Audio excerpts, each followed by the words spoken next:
कौन था बेताल और क्यों राजा विक्रमादित्य उसे पकड़ने गए थे?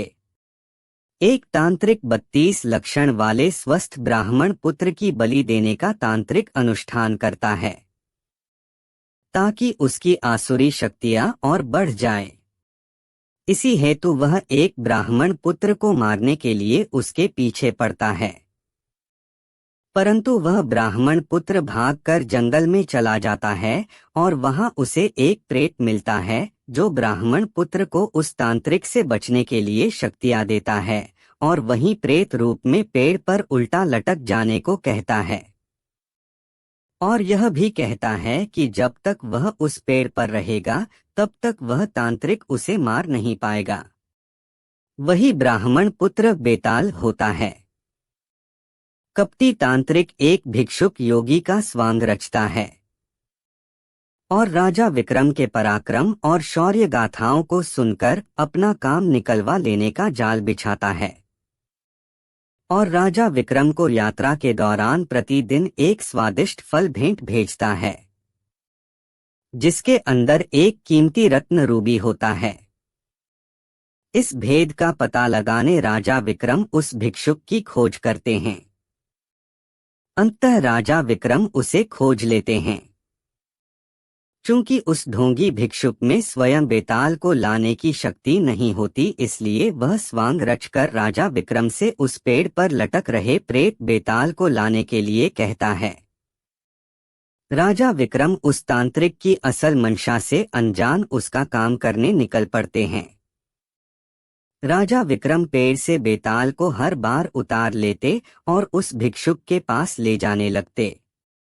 रास्ता लंबा होने की वजह से हर बार बेताल कहानी सुनाने लगता और यह शर्त रखता है कि कहानी सुनने के बाद यदि राजा विक्रम ने उसके प्रश्न का सार्थक उत्तर ना दिया तो वह राजा विक्रम को मार देगा, और अगर राजा विक्रम ने जवाब देने के लिए मुंह खोला तो वह रूठकर फिर से अपने पेड़ पर जाकर उल्टा लटक जाएगा। दोस्तों, राष्ट्रीय चैनल दूरदर्शन पर 90 के दशक में विक्रम और बेताल नाम का एक सीरियल भी आता था जिसे काफी सराहा गया था। आज हम इस लेख के द्वारा विक्रम और बेताल के किस्सों से जुड़ी 2 रोचक कहानियां प्रस्तुत करने जा रहा हूं। शुरू करते हैं पहली कहानी। घनघोर अंधेरी रात में राजा विक्रम अपनी खुली तलवार लिए बेताल को पकड़ने आगे बढ़ते हैं और अपने पराक्रम से बेताल को वश में करके अपने पीठ पर लाद कर ले जाने लगते हैं। सफर लंबा होने के कारण बेताल राजा विक्रम को कहानी सुनाता है और हमेशा की तरह शर्त रखता है कि अगर कहानी सुनने के बाद तुमने उत्तर देने के लिए मुंह खोला तो मैं उड़ जाऊंगा। बेताल कहानी सुनाना शुरू करता है। चंदनपुर गांव में एक वृद्ध स्त्री रहती थी। उसका एक बेटा था जिसका नाम दगड़ू था। वह स्त्री नए पुराने कपड़े सिलने का काम करके अपना और अपने बेटे का पेट पालती थी। दगड़ू एक कामचोर और आलसी लड़का था और दिन रात सपने देखा करता था। दगड़ू के साथ एक बड़ी परेशानी थी कि उसे अक्सर बुरे सपने ही आते थे और जब भी कोई बुरा सपना आता था वह सपना हकीकत बन जाता था। एक दिन दगड़ू को सपना आता है कि कुछ लोग नवविवाहित दंपत्ति और बारात को लूट रहे हैं और उनसे मारपीट भी कर रहे हैं। दगड़ू ने जिसे सपने में देखा होता है वही दुल्हन बनने वाली लड़की अपनी शादी का लहंगा सिल जाने के बाद वापस लेने दगड़ू की मां के पास आती है। दगड़ू फौरन उसे सपने वाली बात कह देता है। वह लड़की अपनी मां और ससुराल वालों को यह बात बताती है, पर सब लोग इस स्वप्न वाली बात को वहम समझकर अनसुना कर देते हैं। शादी के बाद जब वरवधू बारात के साथ जा रहे होते हैं तब सपने वाला वाकया सच में घटित हो जाता है और इस पूरी घटना में दगड़ू पर आरोप लगते हैं कि वही लुटेरों से मिला होगा, वरना उसे कैसे पता चल सकता है कि ऐसा ही होगा। और शक की बिनाह पर सारे लोग मिलकर दगड़ू की खूब पिटाई करते हैं। इस घटना के कुछ दिनों बाद एक रात दगड़ू को सपना आता है कि मोहल्ले में रह रही चौधरायन का नया मकान गृह प्रवेश के दिन जलकर खाक हो जाता है। तभी अगले ही दिन चौधरायन उस मकान को बनवाने की खुशी में लड्डू लेकर दगड़ू की मां के पास पहुंचती हैं और गृह प्रवेश समारोह के दिन जलसे में आने का न्योता देती है। वहीं पर सपने की बात दगड़ू फौरन अपनी मां से और चौधरायन से कह देता है। चौधरायन गुस्से से लाल पीली हो जाती है और उल्टा दगड़ू की मां को ही कहने लगती हैं कि तुम्हारा बेटा ही काली जुबान वाला है और उसके बोलने से ही सबके साथ अनर्थ हो जाता है। चौधरायन गुस्से में जली कटी सुनाकर मां बेटे को भला बुरा कहकर वहां से चली जाती हैं।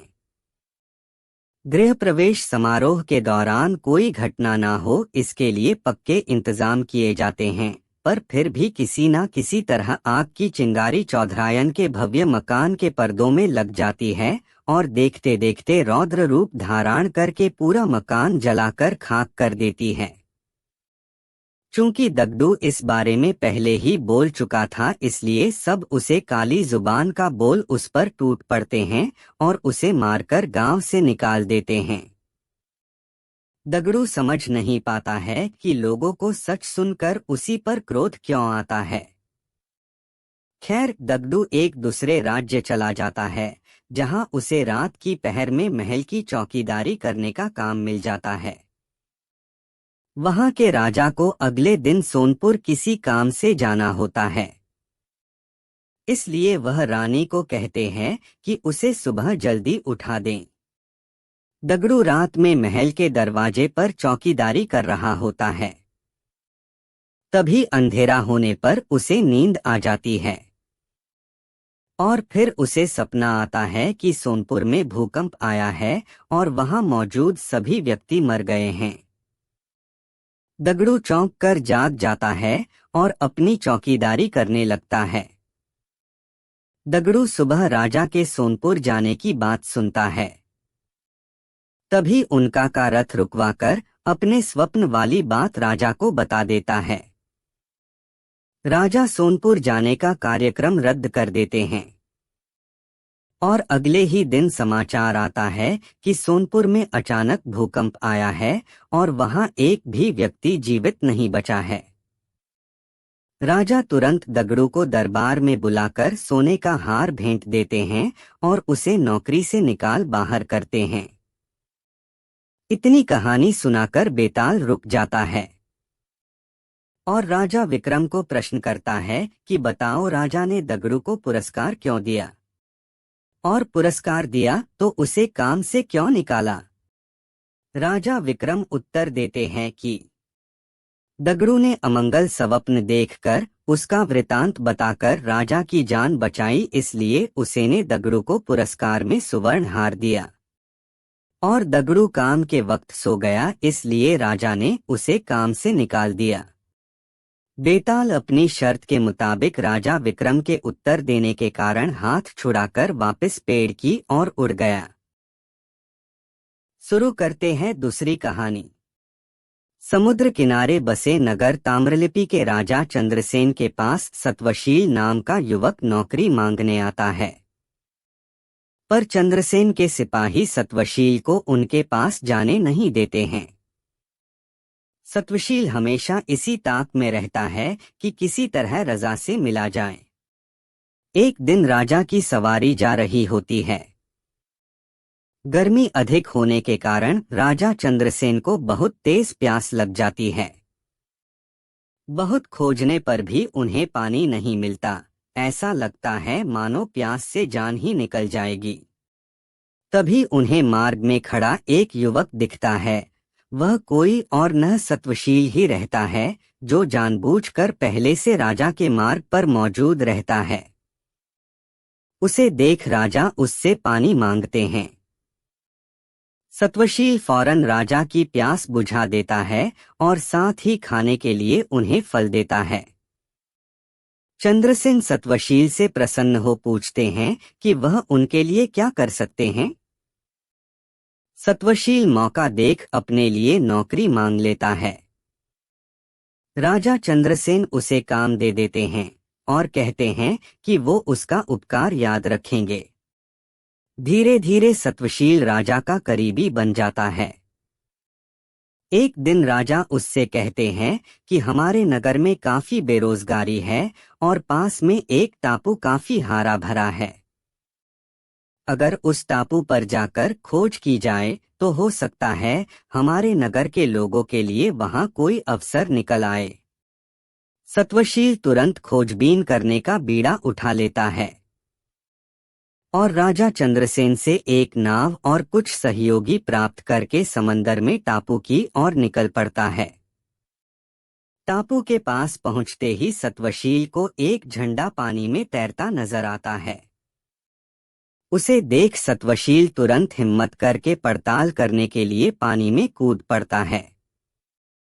सत्वशील अचानक खुद को टापू की जमीन पर पाता है, जहां एक सुंदर युवती संगीत सुन रही होती। वह उस टापू की राजकुमारी होती है और उसके आसपास अन्य युवतियां भी होती हैं। सत्वशील उसे अपना परिचय देता है और राजकुमारी सत्वशील को भोजन करने का प्रस्ताव देती है और खाने से पहले एक पानी के छोटे तालाब में स्नान करने को कहती है।